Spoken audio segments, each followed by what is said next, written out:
ભારતીય જનતા પાર્ટીમાં રહી જો ભારતીય જનતા પાર્ટી વિરુદ્ધ કોઈ પણ નેતા અવાજ ઉઠાવે એટલે ભારતીય જનતા પાર્ટી તે નેતાને ઘરનો રસ્તો દેખાડે. આવું જ બન્યું વડોદરાના કોર્પોરેટર આશીષ જોશી સાથે પણ. તે જ વિષય પર ચર્ચા કરવા અને ફરી એકવાર આશીષ જોશી સામે ભારતીય જનતા પાર્ટીએ દંડો ઉગામ્યો છે. આશીષ જોશી કેમ ફરી એકવાર ચર્ચામાં આવ્યા અને કેમ ભારતીય જનતા પાર્ટી હવે આશીષ જોશીને નોટિસ પાઠવી છે, તે જ વિષય પર ચર્ચા કરવા આપણી સાથે જોડાયા છે વડોદરાના કોર્પોરેટર આશીષ જોશી. સર, શું કહેશો? ગઈકાલે વડોદરા કલેક્ટર દ્વારા મારા નિવાસસ્થાનની બાજુમાં આવેલા સરકારી જગ્યા પર મેં અને બીજા 20 લોકોએ સાથે પશુપતિનાથ મહાદેવ એમણે પણ લેન્ડ ગ્રેબિંગ કર્યું છે એ પ્રમાણેની એક નોટિસ મને મોકલવામાં આવી છે. આ બધી જ બાબત હું સમજી શકું છું કે છેલ્લા 1.5 વર્ષથી અમારા દ્વારા અરણી બોટકાંડ પીડિતોને ન્યાય અપાવવા માટે જે લડત લડવામાં આવી રહી છે, જેના ભાગરૂપે અમે બધા જ પરિવારોની સાથે છેલ્લા 16 મહિના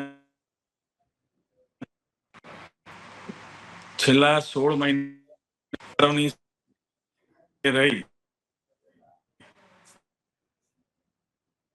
અને જે લડત અમે લડાઈ રહ્યા એમને ન્યાય અપાવતા હતા. પાછલા વર્ષોમાં જે શ્રદ્ધાંજલિ એમની પ્રથમ માસિક પુણ્યતિથિથી લઈને પ્રથમ વાર્ષિક પુણ્યતિથિ સુધીમાં અમે દરેકે દરેક વખતે પ્રસંગોપાત એમની સાથે રહીને એમને ભારતીય જનતા પાર્ટીમાં ભરોસો આપીને એમને ન્યાય અપાવીશું એ પ્રમાણેનો અમે એમને બાહેંધરી પણ આપી હતી, ધીરજ પણ આપી હતી અને અમારા પર ભરોસો મૂકીને એ ક્યાંક ને ક્યાંક એવું સમજતા હતા કે પાર્ટીના કાઉન્સિલર તરીકે આશીષભાઈ અમારી સાથે છે એટલે અમને આજે નહીં તો ગમે ત્યારે ન્યાય મળશે. એ આશા સાથે એ લોકો મારી સાથે 16 મહિનાથી જોડાયેલા છે. ઘણી બધી વાર એમને મુખ્યમંત્રીને મળવાનો પ્રયત્ન કર્યો. એમને વળતર મુદ્દે કોઈ યોગ્ય જવાબ નહોતો મળતો. એમને શાળા પર તમે શું પગલાં લીધા એ બાબતે પણ કોઈ યોગ્ય જવાબ નહોતો મળતો. એટલે પાછલા દિવસોમાં જ્યારે મુખ્યમંત્રી વડોદરા આવ્યા એ પહેલા પણ એ લોકોએ 2-3 વાર મળવાની કોશિશ તો કરી હતી મુખ્યમંત્રીશ્રીને, પણ કોઈ ને કોઈ રીતે પોલીસ એમને ત્યાંથી પાછા પરત મોકલતી હતી. પાછલી 2 તારીખ મે મહિનાની 2 તારીખે મુખ્યમંત્રી વિકાસના કામોના લોકાર્પણ સમયે આજવા રોડ સ્થિત પંડિત દીનદયાળ ભવનમાં આવે છે. ત્યારે આ પીડિત પરિવારોમાંથી 2 મહિલાઓ ત્યાં જઈ અને રજૂઆત કરે છે કે સાહેબ અમને 1.5 વર્ષથી કોઈ સાંભળતું નથી, અમને ન્યાય આપો. આ કાર્યક્રમમાં આ 2 મહિલાઓએ ઊભા થઈને ફક્ત શાલીનતાથી મુખ્યમંત્રી સામે ન્યાયની રજૂઆત કરી છે, પણ વડોદરા શહેરના તંત્રને ને બધાને એવું લાગ્યું કે આ પ્રોટોકોલનો ભંગ થયો છે અને એ બધી જ બાબતો અમારી સાથે જોડીને પ્રદેશમાં અમારા વિરુદ્ધ વડોદરા શહેરના કેટલાક નેતાઓએ ફરિયાદ કરતા પાર્ટીએ અમને એમના સિમ્બોલ પરથી લડેલા છીએ એટલે અમને સસ્પેન્ડ કર્યા અને સસ્પેન્ડ કર્યા બાદ બીજા ત્રીજા દિવસથી જ અમારી પાછળ એક પ્રકારના ષડયંત્રના ભાગરૂપે ગયા અઠવાડિયે જ આજ જે લેન્ડ ગ્રેબિંગની જે જમીનની વાત કરી રહ્યા છે એ જ જમીન પર રહેલા 60 વર્ષ જૂના ઝૂંપડાવાસીઓ અને મહાદેવના મંદિરની આસપાસ તંત્રના અધિકારીઓ આવીને પૂછપરછ કરે છે કે અહીં ભાડું કોણ ઉઘરાવે છે, પણ એવી કોઈ માહિતી એમના હાથે ના લાગી, એટલે ગઈકાલે હવે સીધી લેન્ડ ગ્રેબિંગની એક નોટિસ અમને બજાવવામાં આવે છે. દુઃખની બાબત છે કે 60 વર્ષથી ત્યાં એ જમીન પર રહેતા લોકોને પણ હેરાન કરવાની કોશિશ થઈ રહી છે, અને સાથે મહાદેવને પણ એમને નોટિસ ફટકારી છે. મહાદેવના મંદિર પર પણ નોટિસ ચોંટાડીને ગયા છે. એટલે આપ સમજી શકો છો કે હવે આ તંત્ર એવી રીતે કામ કરી રહ્યું છે, કોઈ જાતના ધારાધોરણ નિયમ વગર આ પ્રમાણે ફક્ત ને ફક્ત બોટકાંડ પીડિત પરિવારોને ન્યાય આપવાની આ અમે અત્યારે સજા ભોગવી રહ્યા છીએ. તો કહી શકાય કે ગુજરાત સરકાર અને ભૂપેન્દ્ર દાદાની સરકારમાં ન માત્ર મસ્જિદો પરંતુ મંદિરો પણ હવે સુરક્ષિત નથી રહ્યા, અને મંદિરને પણ જે નોટિસ પાઠવવામાં આવી છે તે બાદ તમે પણ કંઈક ને કંઈક સકંજામાં આવ્યા છો. ખુલાસો કરશો આખી વાતને લઈને કે 20 જેટલા ત્યાંના જે રહેવાસી છે તેમની સાથે તમને પણ નોટિસ આપવામાં આવી છે? મારા નિવાસસ્થાનની બાજુમાં મંદિર આવેલું છે. મંદિર વર્ષોથી બનેલું છે. જ્યારે અમે આ મકાનનો દસ્તાવેજ કર્યો ત્યારે જે સ્થિતિમાં હતું એ સ્થિતિમાં જ અમે આજુબાજુમાં કમ્પાઉન્ડમાં ફક્ત મારા દ્વારા ત્યાં કાર પાર્ક કરવામાં આવે છે. મારા ઘરના તમામ ડોક્યુમેન્ટ સાચા છે. દસ્તાવેજ થકી જે બતાવેલી જગ્યા છે એટલા જ જગ્યામાં મારું કમ્પાઉન્ડ છે. વધારાની જગ્યા પહેલેથી જ અહીંયા ગાડી ચાલતી એક નાની પ્લે સેન્ટરની રમત ગમતની જગ્યા હતી. એ બધા જ ડોક્યુમેન્ટ્સ મેં આજે ભેગા કર્યા છે. અમારા દ્વારા ત્યાં કોઈ કન્સ્ટ્રક્શન કે કોઈ પણ જાતનું દબાણ કશું જ કરવામાં આવેલ નથી.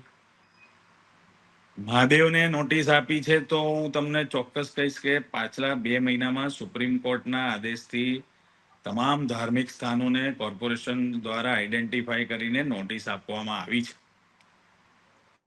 રસ્તાની બાજુમાં હોય, રસ્તાની વચ્ચે હોય, ડિવાઈડર પર હોય, એમાં ચાહે દરગાહ હોય, મસ્જિદ હોય કે પછી મંદિર હોય, પણ એ લિસ્ટમાં પણ આ મંદિરનો ક્યાંય ઉલ્લેખ છે નહીં. આ મંદિર એમને ફક્ત ને ફક્ત દ્વેષભાવથી જ યાદ આવ્યું છે કે ભાઈ હવે આપણે આશીષભાઈને સબક શીખવાડવો છે. તો હું આપના માધ્યમથી એટલું જ કહીશ કે મેં કોઈ જાતનું કોઈ દબાણ કર્યું નથી. જે પણ ઝૂંપડા ત્યાં જે પણ બનેલા છે એ 60 વર્ષ જૂના છે. એના પણ પુરાવા એકત્ર કર્યા છે. અને 2000ની સાલમાં આ મંદિર બનેલું છે. હું ત્યાં 2013થી આ સ્થળ પર રહેવા ગયો છું. એટલે હજુ મને ત્યાં ફક્ત 12 વર્ષનો સમય થયો છે. જ્યારે 60 વર્ષ જૂના ઝૂંપડા હોય, 25 વર્ષ જૂનું મંદિર હોય. મારા દસ્તાવેજમાં પણ એમાં ઉલ્લેખ છે કે મકાનની દક્ષિણ ભાગે મહાદેવનું મંદિર આવેલું છે.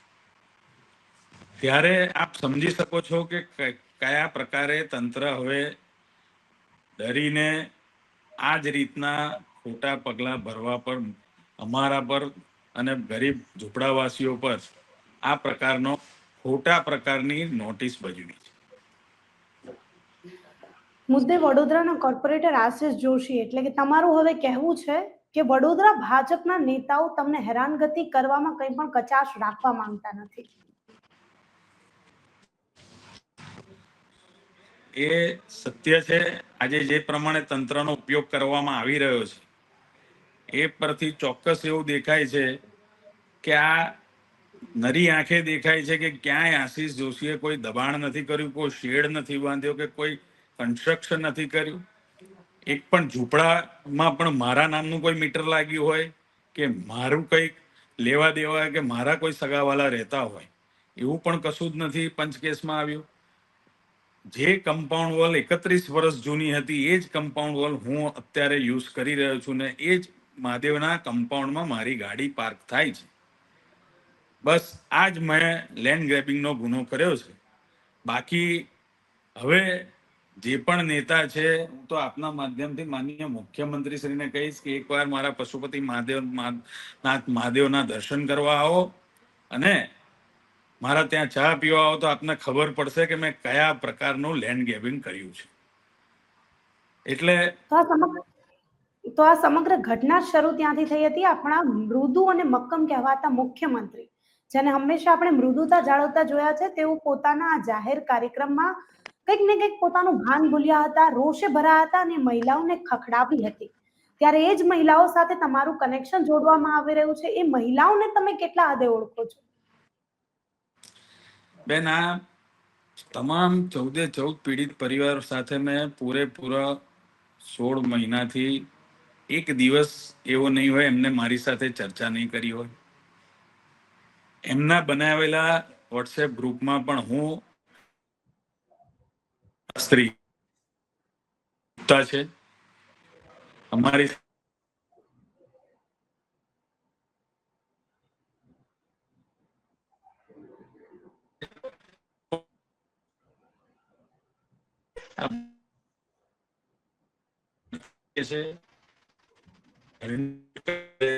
જાન્યુઆરી 18 જાન્યુઆરી 2024 બાદ અમે આ પીડિત પરિવારો સાથે દરેક તહેવાર એમના સુખ દુઃખમાં ઉજવ્યા છે.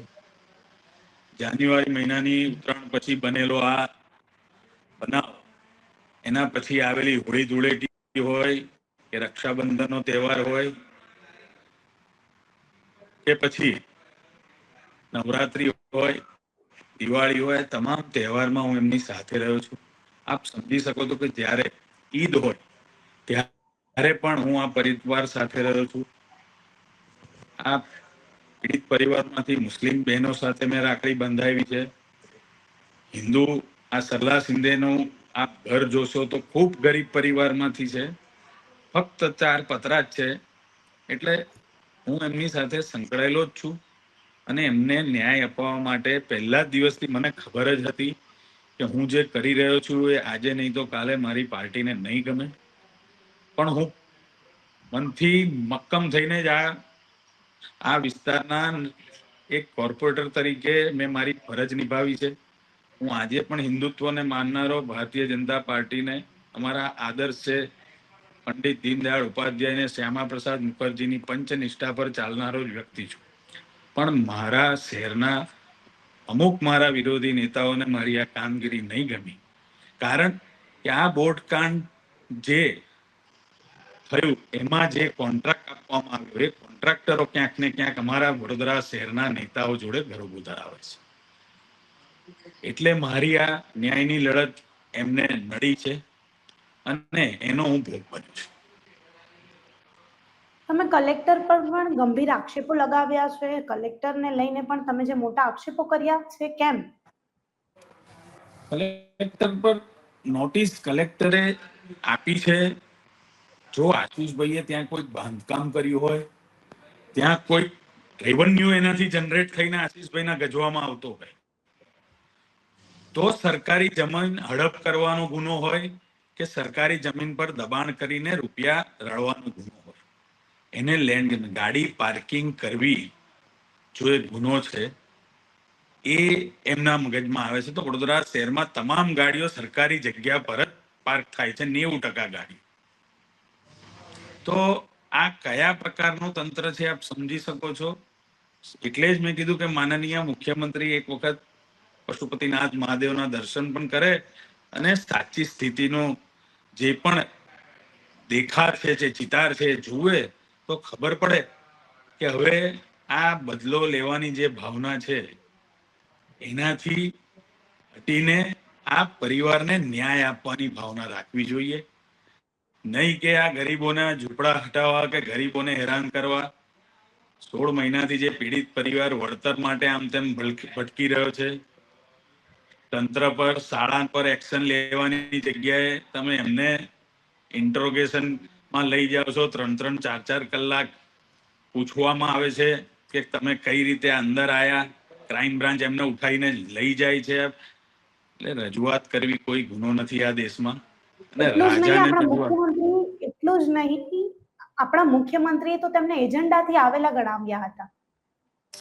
હવે દુર્ભાગ્યપૂર્ણ ઘટના હતી અને જો માનનીય મુખ્યમંત્રી સંવેદનશીલતા રાખીને, દયાભાવ રાખીને હજુ પણ આ માતાઓને ન્યાય અપાવવા તરફ કોઈ પગલું ભરે તો બહુ સારું કહેવાશે. કારણ કે તમને કહી દઉં કે હજુ 2 દિવસ પહેલા જ એકદમ મેં કીધું એમ જે મકાન છે સરલા શિંદેનું ત્યાં એને પણ તોડવાની નોટિસ આવી છે. એની પણ એમને પણ 19 તારીખે તમામ પુરાવા સાથે હાજર રહેવાનું કીધું છે. એ ખૂબ ગરીબ મહિલા છે. પોતાની બાળકી ગુમાવીને આજે જ્યારે એને એના મકાન તોડવાની પણ ત્રીજી નોટિસ આવી જતી હોય તો આપ સમજી શકો છો કે આ તંત્ર કઈ દિશામાં એમનામાંથી હૃદય જ નથી એવું કેવું હોય એ એવું જ કહી શકાય કે એમનું હૃદય જ ગાયબ છે. સરકારનું હૃદય જ નથી કે જેણે એના બાળકને ગુમાવ્યું એને તમે ફરીથી માથે હાથ ફેરવીને એને સાંત્વના આપવાની જગ્યાએ હવે એનું ઘર તોડવાની એને પણ નોટિસ આપવામાં આવી છે. ઉપરથી આ જ એફોર્ડેબલ હાઉસમાં કે કોઈક જગ્યાએ આ પીડિત પરિવારને મકાન આપવું જોઈએ. પ્રધાનમંત્રી આટલી મોટી યોજનાઓ લાવે છે પણ કેમ કયા કારણથી આ પીડિત પરિવારને ન્યાય નથી આપવો? શાળા સંચાલકોને કોઈ પણ પ્રકારના એમની વિરુદ્ધ પગલા નથી ભર્યા. આ શાળાએ 40 વર્ષ સુધી કોર્પોરેશનની માલિકીનું ગ્રાઉન્ડ વાપર્યું છે જેના પુરાવા છે. બનાવના 3 દિવસ પછી કોર્પોરેશન ફક્ત સીલ મારીને ચાવી આપની પાસે રાખે છે પણ શાળા સંચાલકો પાસેથી એ લાગત પણ વસૂલ નથી કરતી કે આ શાળાએ તમે આટલું સ્કૂલનું ગ્રાઉન્ડ તરીકે વાપર્યું અને એક કોર્પોરેશનની પ્રિમાઇસીસમાં છે. પણ આ બધી જ બાબત એમને જ્યારે ન્યાય નથી મળતો ત્યારે જ એ આ રીતે ક્યાંક મુખ્યમંત્રીને રજૂઆત કરવા પહોંચી જાય છે. સર, આખી ઘટના તમે વિસ્તારપૂર્વક સમજાવી. આશા રાખીએ કે વડોદરા હરણી બોટકાંડનો જે કેસ છે જેમાં તમે અગ્રેસર રહ્યા છો, પોતાની પાર્ટીના વિરુદ્ધમાં ગયા છો, તમે એવા કોર્પોરેટર છો જેને લોકો જનતા માંગતી હોય છે આવા નેતાઓ. આશા રાખીએ તમારી આ લડત સફળ રહે, વડોદરાની જે જનતા છે તેને પણ ન્યાય મળે. અમારી સાથે જોડાવા બદલ આભાર.